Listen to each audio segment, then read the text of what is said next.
Okay, well, I think we'll go ahead and get started. People are signing in, which is really great to see. So I'd like to thank everybody for coming to our Lunch and Learn today on Wednesday at noon. Today's topic is ponds, trenches, and ditches. Oh my!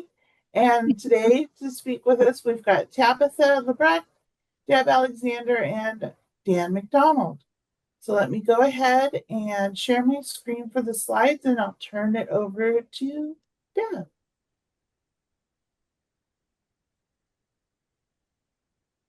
There we go.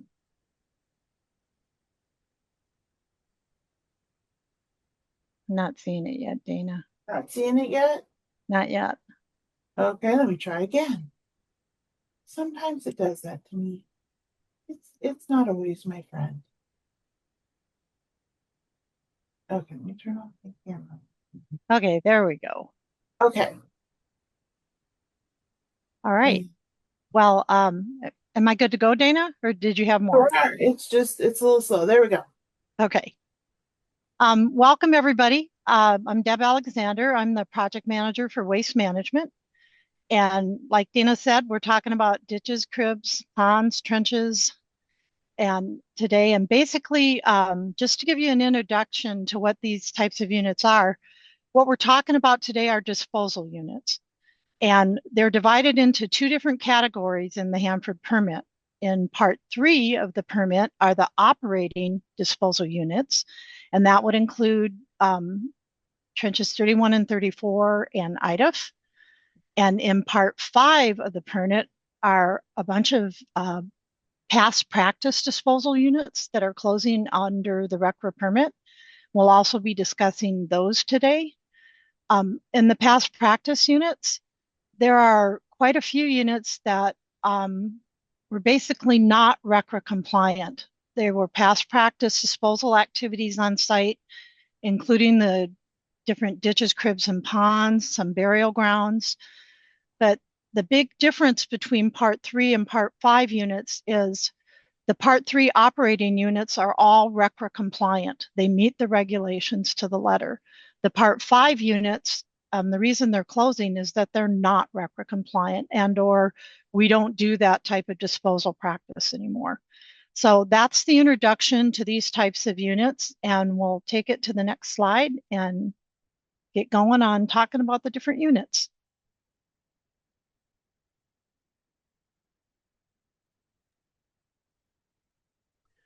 Good afternoon, everybody. This is Dan McDonald. I serve as the tank waste treatment project manager, and part of my responsibilities is the integrated disposal facility. This is an engineered facility, quite large in size, and it is designed to accept a variety of waste. One of the primary waste that it accepts is that which is coming from the waste treatment plant, the direct feed low activity waste.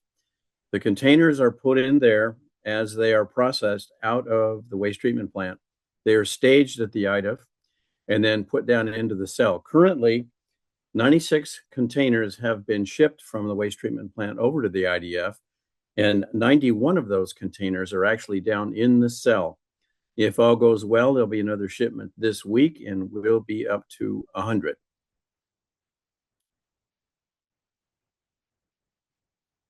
What you're looking at here is a picture of what we call a lowboy or the carrier. The yellow rig behind it is the actual crane unit. What's on the lowboy is the actual container from the low activity waste facility in its clamshell outer container. And what happens is the crane actually lifts that out, and then the driver drives the rig out from under it, and then the container is actually set down into the dirt. What you're seeing down below picture is a set of the actual clamshell containers that are used to transport the waste containers from low activity waste.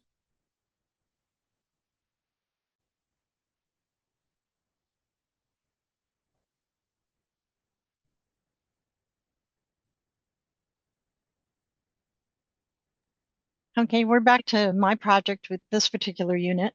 There are 3 disposal trenches on the Hanford site that are RECRA compliant and that are part of the waste management project.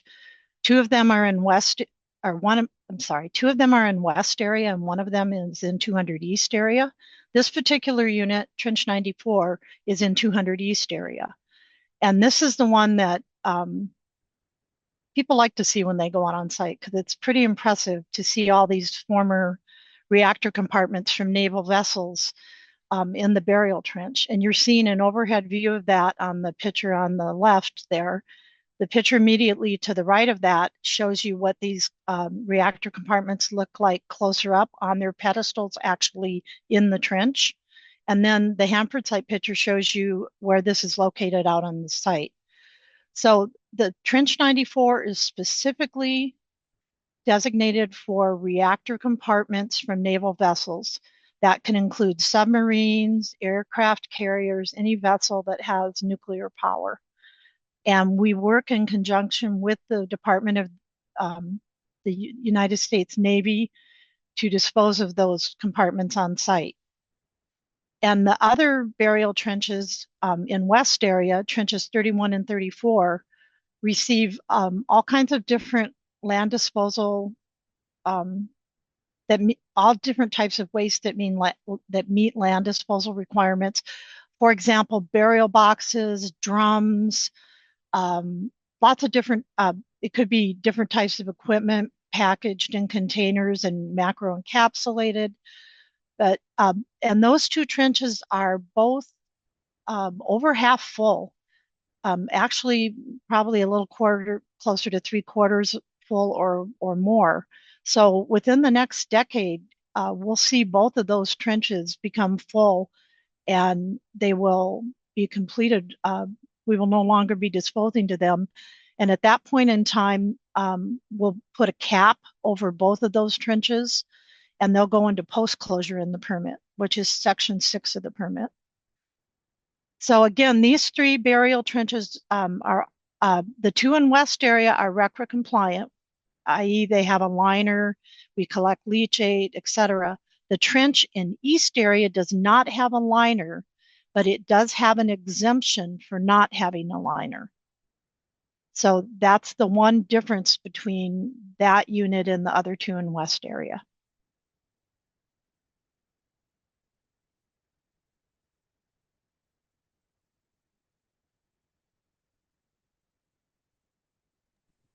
Good afternoon, everyone. My name is Tabitha Liebrick, and I'm the project manager for the 216 land-based units and also the 183H solar retention basin. The Rev 9A permit contains ponds, ditches, and cribs that were not RCRA compliant but received dangerous waste from various operations on the Hanford site. The majority of the 216 land-based units are located in the 200 East area. All the 216 land-based units received liquid chemical waste that was discharged into the soil for disposal. The sites have since been backfilled with soil and revegetated with native plants. Next slide, please. Although the majority of the 216 land-based units are in the 200 East area, the permit does contain 1 dangerous waste management unit in the 200 West area. And that's on this slide. You'll see it's the 216 S10 pond and ditch. The 216 land-based site's dangerous waste management unit closure will be coordinated through the RCRA CERCLA past practice process, also known as coordinated closure. The groundwater contamination beneath the sites will be addressed through the remediation action decision process. And I think the next one is over to Deb for continued information on closure units. Okay. This unit, the non-radioactive dangerous waste landfill or NERDWAL, sits immediately adjacent to a solid waste landfill that was in use from the 70s until I think it might say on here, I think it stopped receiving waste in the 90s. But anyway, this green portion that you can see on the picture in the upper right-hand corner is the solid waste landfill. And then the yellow boundary portion is the NERDWAL. And in the NERDWAL, dangerous waste was actually disposed of in unlined trenches.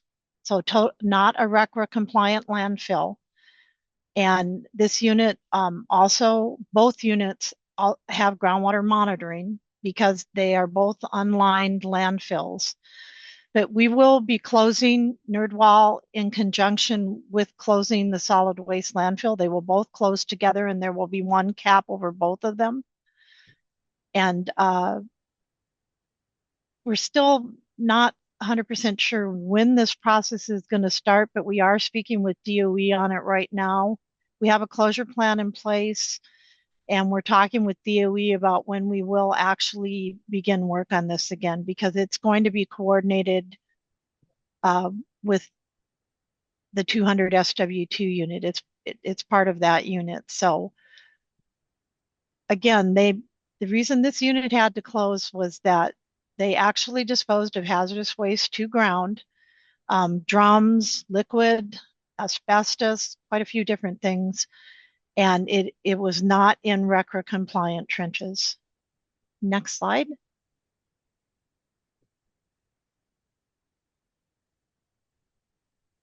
Okay. We didn't have a slide for my other unit that I wanted to mention. There is another disposal unit that's part of the solid waste operations complex, and it's part of the burial grounds predominantly in west area, but there's also some in east area. We call that unit the low-level burial grounds Green Islands. And the reason it's called Green Islands is there are specific locations within several different burial trenches where dangerous mixed waste, which is radioactive and dangerous waste, was put into unlined trenches. And those are all regulated under RCRA. And that's going to be a coordinated closure with the 200 SW2. So the reason they're called Green Islands is on the original maps of all of these units of the burial grounds, it would show aerial pictures of the burial grounds, and all the different places where mixed waste went into that trench would be marked with green. So it got the name Green Islands historically, and that's where that comes from. But all of those, there are 24 different Green Island sections in 5 different burial grounds, 4 in west area, 1 in east area. And those will all have to eventually be dealt with. And the final determination for that waste hasn't been made yet. We don't know if it will be removed or if caps will be put in place, but there is groundwater monitoring occurring for all of those different units to track if any releases have occurred.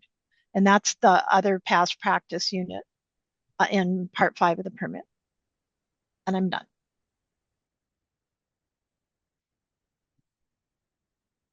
And now it goes back to me. I'd like to share with everybody, if you have comments that you want to submit, you can submit through e-comments, through email. We're going to have public hearings in the fall. You can mail or hand deliver comments to me at our office at 3100 Port of Benton Boulevard. If you want more information in general, please see our Hanford Sitewide permit page. There's the baseball cards in there, which there's the full run of all 52 units in there. You just saw the few that were for today. So we invite you to go look at all of the units. If you have questions that we are not able to, what's what I'm looking for to address today, if it's about another unit or something like that, please feel free to email us at hanford@ecy.wa.gov. And then we'll go in here, and then this is questions. And I will stop sharing so that we can see the questions. Thank you, Deb, Tabitha, and Dan, for that very helpful walk through some of these units. Let's see. So do we have any comments in here? Liz Matson says, is it Nerdwall, Liz? It's your favorite? Yeah, Nerdwall is her favorite Hanford acronym.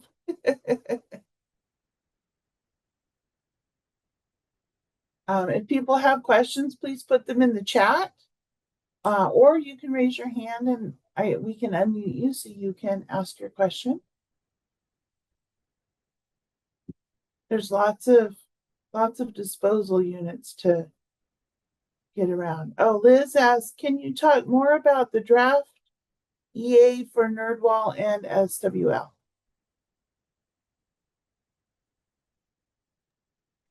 There's not a lot that I can tell you about that right now because we haven't actually begun the work to actually close the unit other than getting the closure plan written. We had a closure plan written from the 90s, which had to be revised fairly extensively for Rev 9A. Until we are speaking with DOE right now about when we could potentially start work on this again. But the environmental assessment would have to be readdressed at that time when work actually begins again, because any work that was done previously really can't be used anymore. We would have to start that process over again, look at what we have and see if it has to be amended in any way. Okay, I see. And then Rose has a question. What does closure look like? Removal of material? The original thought was that they were going to put a subtitle C, which is a RECRA cover over both SWL and NerdWall, even though SWL doesn't require that level of a cover because the two units are immediately adjacent. That was the original plan for those units.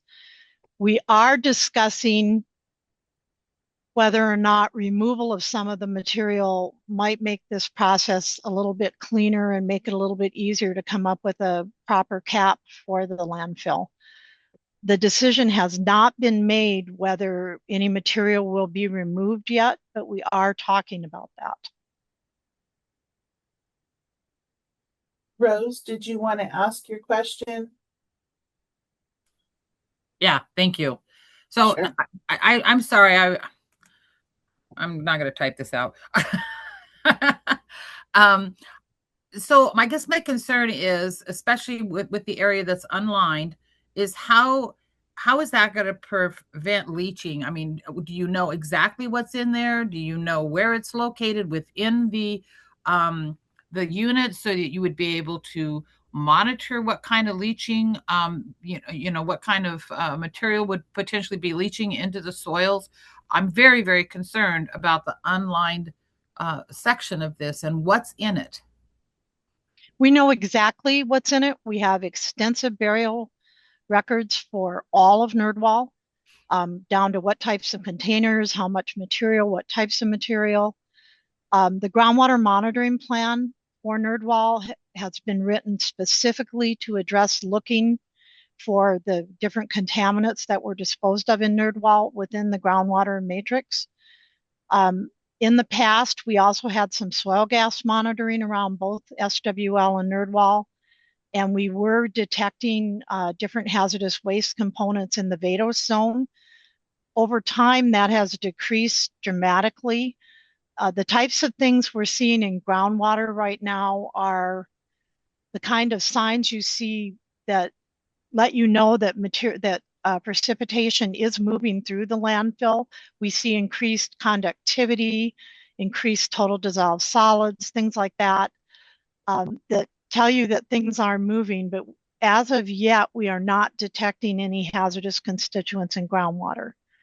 That's the first part of your question. The second part is when these caps are in place, they're designed to prevent the infiltration of precipitation or liquids, which should effectively slow down or stop any leachate from moving further down through the soil column.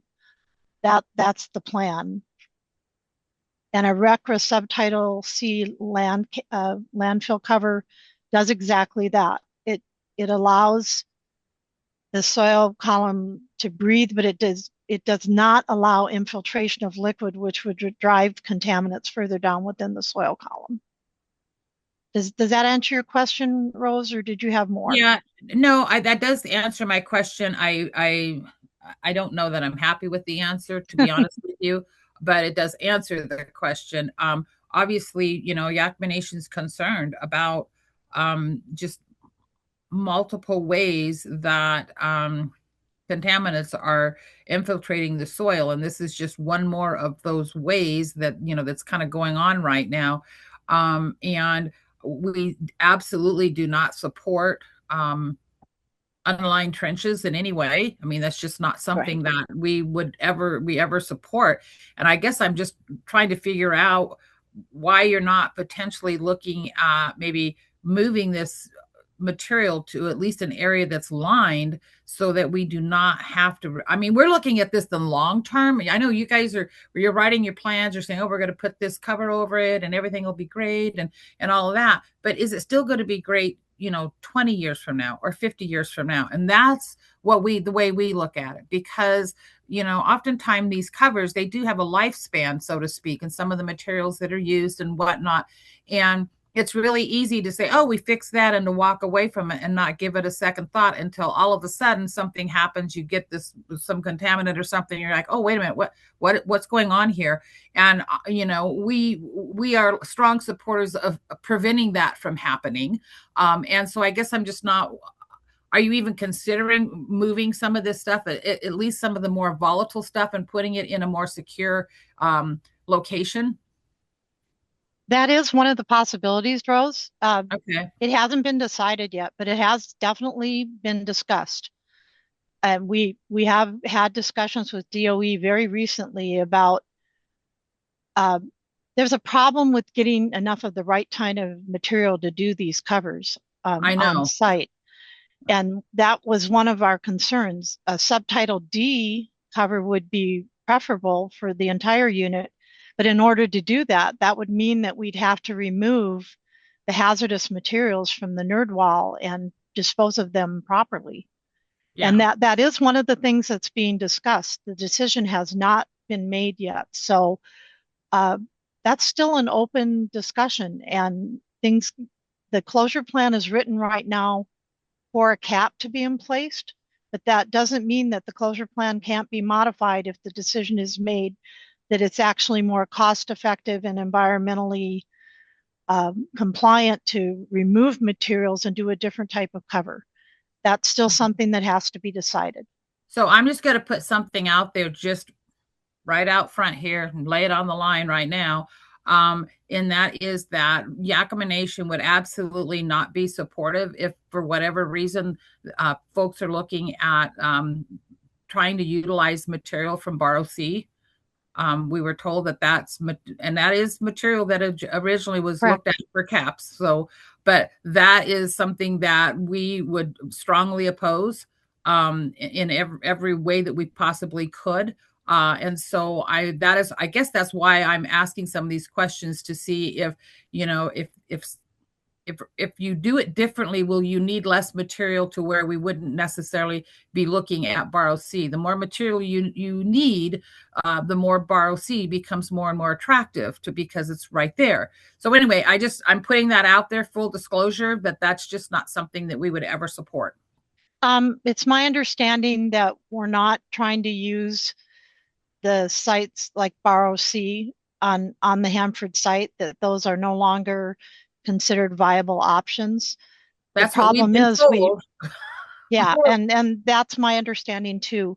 Yeah. The problem is that suitable material would have to come from elsewhere and would have to be trucked in, and that's an expense in and of itself. Yes. So the question was raised, is it more cost effective to remove these materials and do a different type of cover that doesn't require these special materials, or is it more cost effective to ship materials in and do the cover as written? As I said, those discussions are still ongoing and no decision has been made yet of exactly how we're going to proceed with that. So we're still open to input and discussion on it. Yeah. Okay, great. Thank you. That basically. You're welcome. Thank you. Basically is covering what we were told also Borrow C was not used, but at the same time, that's why I'm asking you about your options. So thank you. Now you've answered my question in a little bit more favorable way. Thank you very much. I thought that Borrow C might come up, and yes, that's my understanding also. It's Ecology's understanding that that's not to be used. Perfect. So we're trying to work with DOE on what's the best way to approach this. And as I said, we're still in discussions on it. Yeah. Okay. Thank you very much. Thank you. Thank you, Rose. We're going to switch topics real quick. I'll get to you in just a second, Dan. I see your hand, but Mia had a question up first. She says, does the permit include a closure plan for IDIF? And what is the plan for closing IDIF? This is Dan. I'm not particularly squared away on all the language in the permit. I'd like to defer to Nalco Schifrin, who is our permit coordinator. Nalco? Can you hear me, everyone? Yes. Perfect. My camera is not working, so sorry about that. My name is Naoko Shifan, and I'm a permit coordinator. I would say IDF is currently in the operational state. We do have closure plan because that would make the permit complete. However, we will have to work on the closure plan through permit modification when we are ready to discuss closure. So that will be for the future. Thank you. Okay, Dan, now we'll switch over to you. Do you want to unmute yourself? Yes, thank you. Just in general, if you could get into a section that was just dedicated to closure plans for all of the areas, it would really be helpful. Be able to compare one to the other and get a better sense of where we're at on that, even including management area C.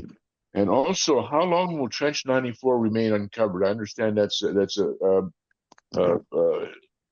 proliferation of treaty issues. So, do you have any idea how long it'll remain uncovered?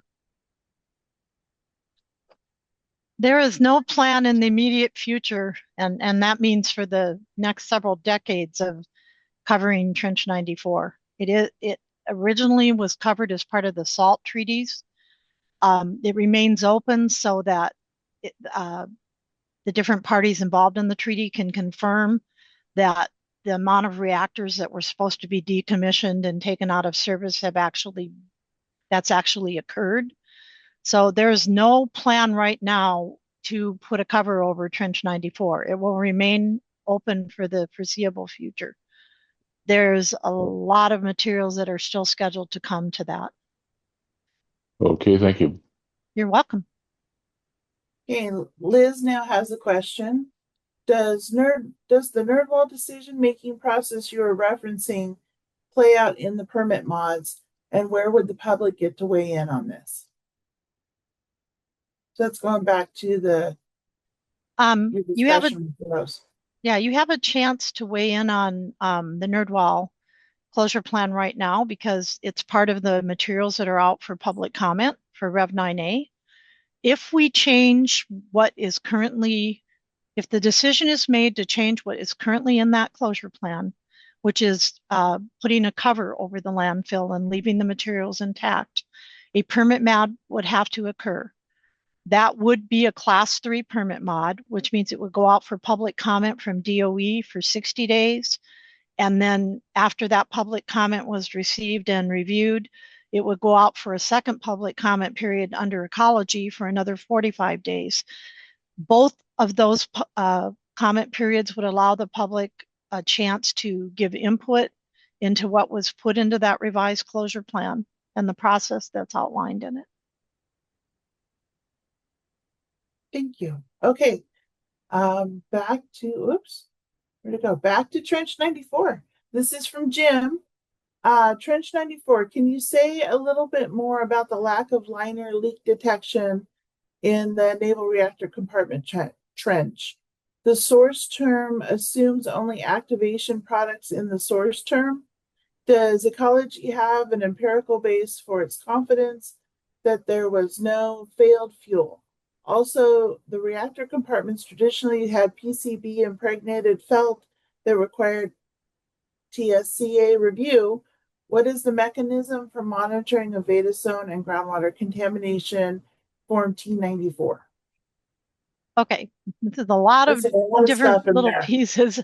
The reactor compartments are considered extremely robust, and there has been a tremendous amount of review about how those hold up when actually put into the ground at Hanford.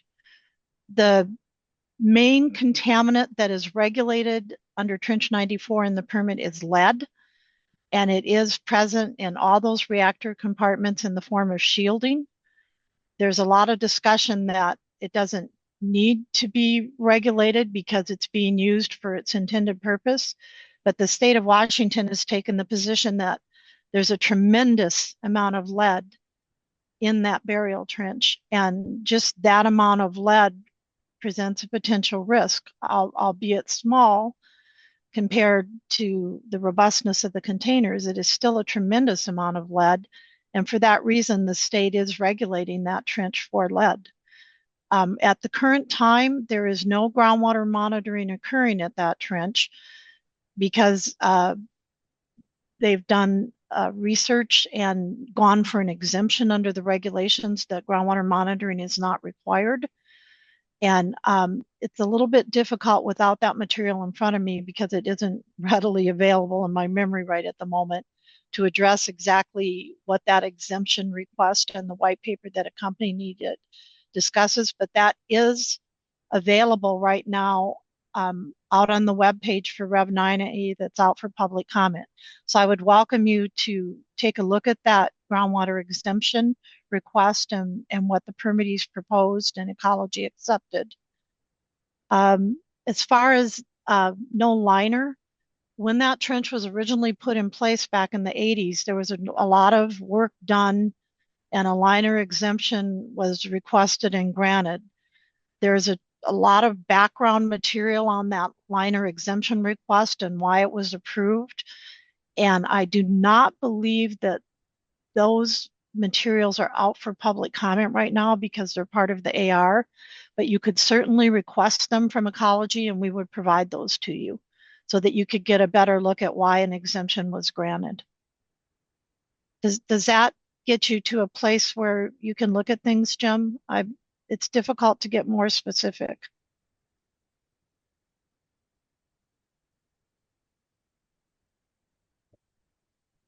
Okay, if you have any questions, let Dana or I know and we can help you out further, but take a look at the exemption that's out for public comment. And if you want to look at why it got exempted from a liner, those materials are part of our AR and we could provide those if you wanted to look at them. Okay, do we have anybody else that has any questions? Oh, here we go, Rose. Ask how many more Navy reactors is there room for? I can't speak to exactly how many are left to go into the open trench as it exists right now. But once that trench is filled, they can expand that trench to the north. So right now, it'll take as many reactor compartments as the Navy needs to send to us. Once 94, as it exists in its current configuration, is full, they would open the trench further to the north, I believe, expand it to the north. So we can take theoretically an unlimited amount right now. I don't know how many more are in the works because that's something I'd have to consult with the Navy on actually. And DOE and the Navy work that out. Yeah, and she further asks, is there approval for that already? Yes and no. There is the potential to expand that trench to the north, but it would require a permit modification because right now the Dangerous Waste Management Unit is outlined as the trenches that exist right now. So to expand the trench, we would have to go through an approval process and do a permit mod. But yes, that could be done. And then she tags on to that environmental not done. If you're asking about SEPA, that would be part of the permit mod process. Oh, okay. Liz has a question, said, would it be possible to include a new condition that requires groundwater and Veda zone monitoring for Trench 94 through the Rev 9A comment period and issuance of the final permit, Or would that have to happen in a different process? Right now, we are not doing groundwater monitoring on Trench 94 because they've asked for and been granted an exemption request. There's very little groundwater present to monitor beneath Trench 94 at this point in time. And getting samples at all is just prohibitive. I would welcome you to take a look at that exemption request and the report that accompanies it in the Rev 9A permit that's out for public comment so that you can understand what the issues are with why groundwater monitoring is not occurring at this point in time. Brian, did you have a question? Yeah, we had a response. I realized during when Dan asked his question earlier, he had, in addition to the question he had at the end, he had a comment about public information sessions regarding closure plans. So, Dan, I just wanted to share. We don't have any lunch and learn sessions dedicated to just closure plans, that topic in general, but some of our upcoming lunch and learns do, cover unit groups with closure plans that we'll talk a little bit about, things like the tank, solid waste operations complex, some other facilities. But if you have any super specific questions on closure plans or anything we can help out with, we encourage you to send us an email at hanford@ecy.wa.gov, and we're happy to try and answer your questions through that avenue. Thank you. Hey, do we have any other questions?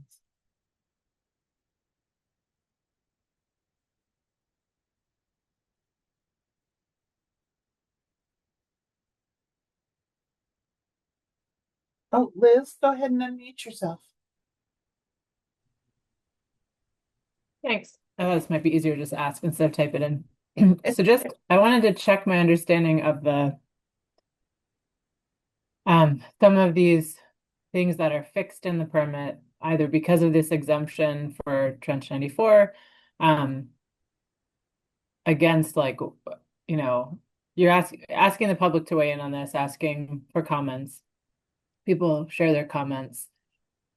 It sounds like in order to override an exemption in Trench 94, or, and maybe it's just that specific thing because it has an exemption, it can't be changed through the Rev 9 permitting process. And then it seemed like for other things like the nerd wall,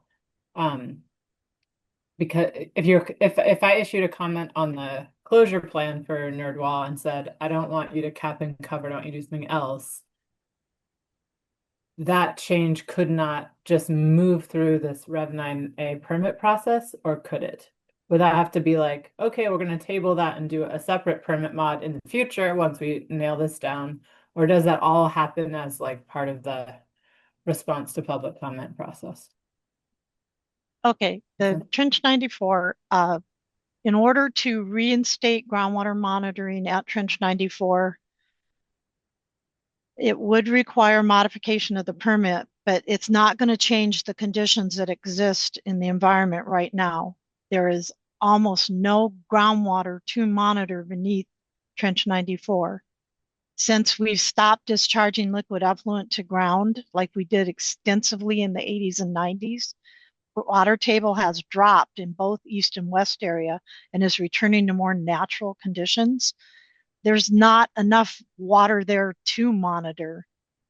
And all of the reasons why we're not monitoring at Trench 94 are very well discussed in that exemption report. So I'd welcome you to take a look at that, but you can also put in comment that you think groundwater monitoring should be occurring, and we would look at that as part of the Rev 9 comments. So, and as far as, yeah, maybe it's a bad example because it's like we can't do it. Say it's something you could do. Okay, like looking at a nerd wall, like something that could be changed that can actually be changed by ecology through the 9A renewal process, versus the comment has to be addressed separately after the Rev 9A. Okay, right now NerdWall's closure plan is written that we're going to put a cover over it, a RECRA subtitle C landfill cover. You could put in a comment that you think all the waste needs to be removed. That would not be something that would be addressed as part of Rev 9A. It's still going to go into Rev 9A the way it is. But as part of ongoing discussions of how that work is going to be performed at NerdWall, you would have the opportunity to weigh in on those discussions and basically say that you don't think the approach, and you could provide comment that you don't think the approach that's been proposed is what we should do. It's not going to most likely change the permit when it's issued, because that discussion and work with DOE and its contractors and the public would have to occur to decide exactly what we're going to do. Once that discussion occurs, then the permit could be modified to change the closure plan to address different ways of closing that unit. Does that help understand how the process would Yeah, I work? think so.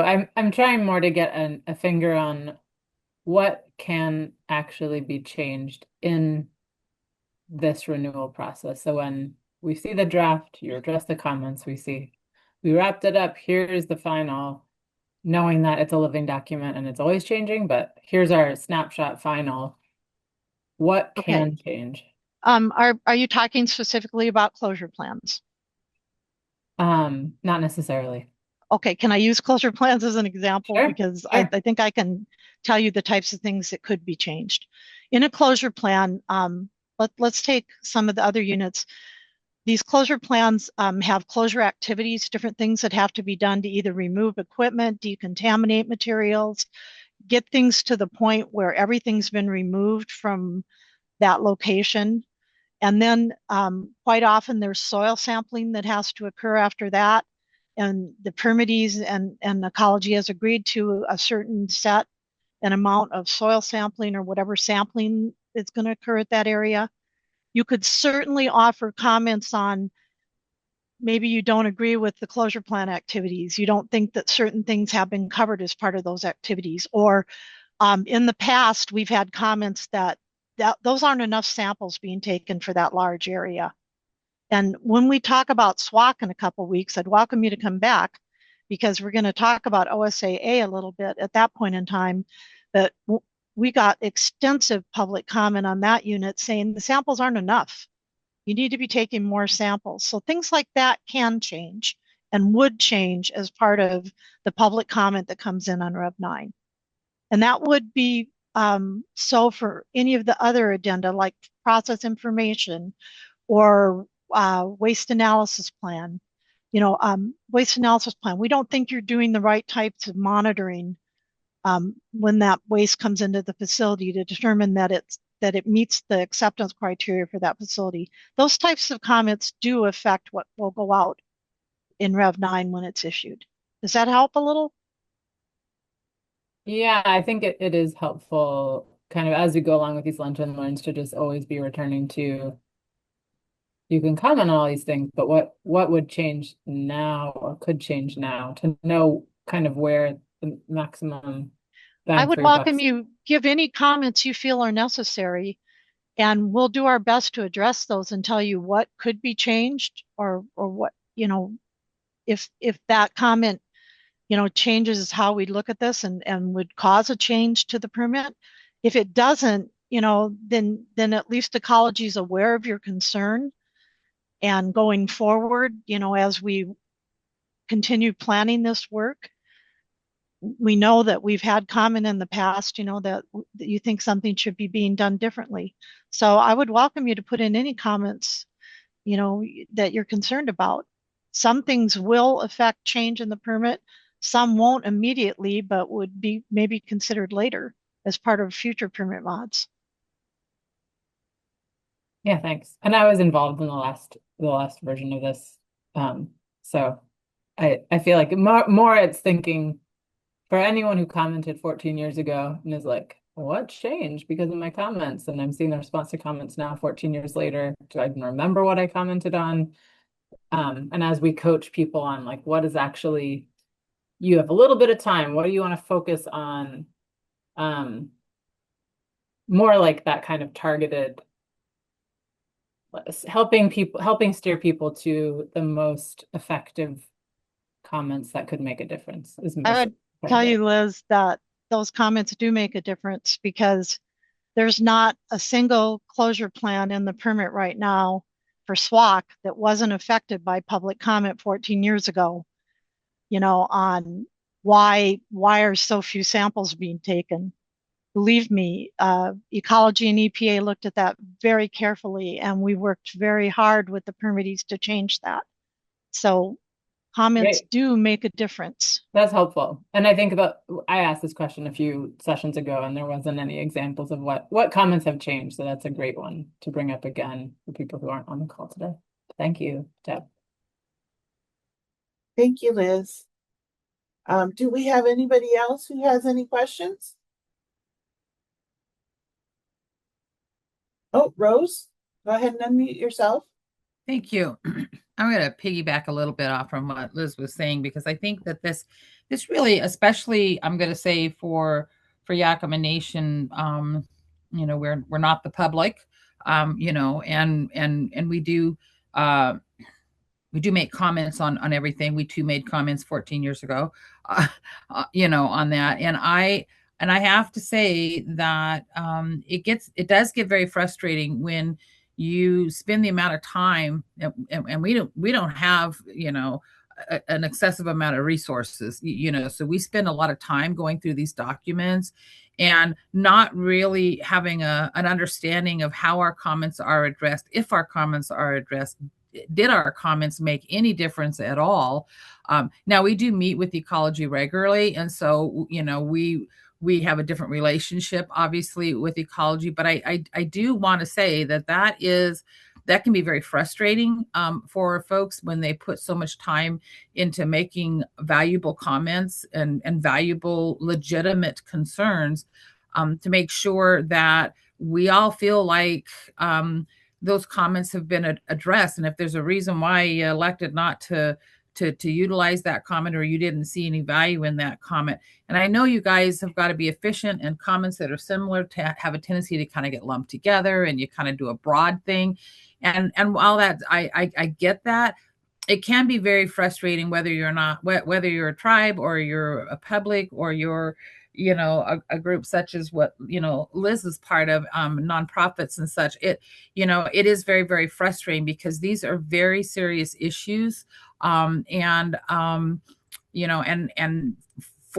again, I'll speak for Yakima Nation. We take these things very seriously, because we're looking in the long term, for generations not yet born, and how some of these decisions that are being made today are impacting it, number one. And what did we do about it? We have questions from our council. What are you doing about this? What action, are you staff taking to make things better for those generations yet born? And so we do look at things very seriously that way, and having a better understanding of how our comments are addressed sometimes is a necessity for us. So I'm just going to put that out there, and I think Liz finally got to her thing, but it took a while to kind of get there as to, but I do feel like the main thing was, what are we saying that's making a difference, and how come I'm not seeing that,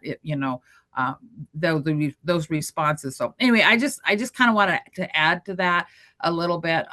Thank you. If I could just answer Rose's concern for a second, and I'm going to use SWOC as an example, because it isn't in the permit yet, and we've received extensive comments on the Part B submittal back in 2016, and on the permit renewal back in 2012 from the Yakima Nation on what was wrong with the different SWOC documents that were put into the permit. And while we weren't able to answer your questions, and you're going to see this in the response to comments, that you had a lot of very specific comments on very specific sections of the different appendices. The problem is, in preparing for Rev 9A, we extensively rewrote all of those documents. We went through them piece by piece using conceptual agreement packages we developed with EPA and the stakeholders to make sure that the things that were given in public comment, both in 2012 and 2016, were getting addressed in those documents. So that level of detailed comment, I understand and I respect the effort that goes into that. And I want to assure you that those comments were taken to heart when we looked at revising things like the process addenda or the waste analysis addenda or the groundwater monitoring addenda. We looked at the condition that the comments that we got from both the stakeholders and the public and made sure that we were addressing those comments in the rewrite. And that's the reason why many of the Rev 9 permit documents are basically brand new. They've been totally rewritten to address that level of public comment. And while not every specific thing may have been addressed, a large portion of those comments have been addressed and addressed effectively. So don't despair that your comments aren't being heard. They are, and they made a big difference in how we prepared for Rev 9A. Okay, well, thank you. Thank you very much for everybody. Let's see, do we have any more? Oh, Ryan, you have your hand up. Go ahead. I was going to circle up beyond what Deb and others have shared about the comments that are being submitted. Another resource that we've shared in previous meetings I encourage folks to check out on the permitting page is the response to comments document that was issued when this comment period began, and will be, as with all of our comment periods, we'll be undertaking a similar effort after this comment period concludes to, look at all the comments we receive, consider them, and respond to them ahead of issuing a final permit.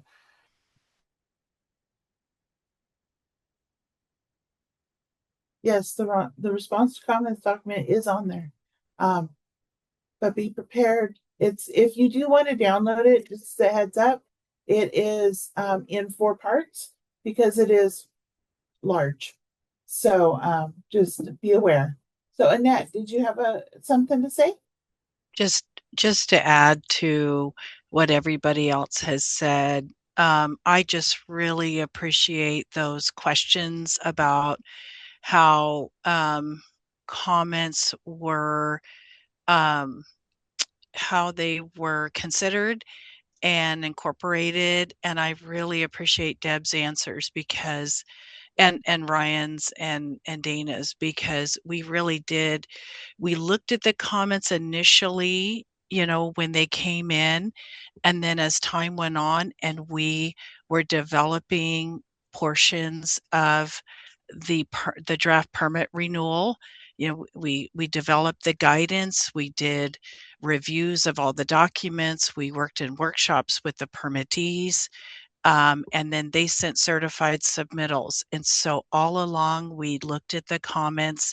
Some of the comments that came in that said, hey, would you add a permit condition so that you could have all the information about the system. I mean, I'm just giving an example. It's not an actual comment. So you could have all the information about the system in that unit group.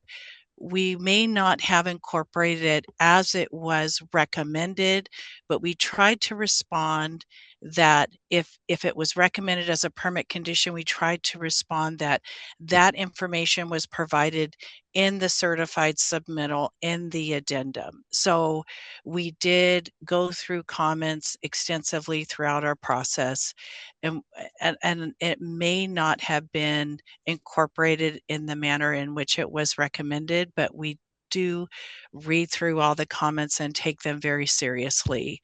And we appreciate any of the comments that we would receive during this comment period, even if it may not be something that we can implement now. We do hear you and record that as something that's a concern of the public or the tribal nations that we need to consider for the future. And our focus right now, really through this renewal, is to make sure that you have the information that you need regarding the renewal so that you can make comments, we can respond to them. We are, we are really hopeful in getting this permit renewal that we get all the identified treatment, storage, and disposal unit groups into our permit so that we can have one complete Hanford site-wide permit renewal that will be issued in the future. So really appreciate any comments that you could provide or any questions that you have. We just really encourage it. So just wanted to share that. Hope that's helpful. Thank you, Annette. So I just want to remind everybody that since we've been talking so much about comments, that you can get the link to share your comments on our webpage at ecology.wa.gov/rev9a. And we encourage everybody to obviously submit any comments they have. We look at everything. Last call for questions. This has been a really lively topic today. I really appreciate everybody, asking all their questions and asking for details. It's, it's happy to see things like that.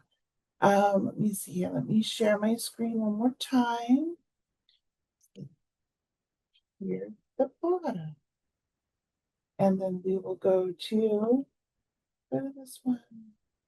This one, yay. So next week, our topic is transforming waste into glass. And again, here is our site-wide permit page if you want to go there. The comment period is open until October 27th. And I think that's about all we've got for today.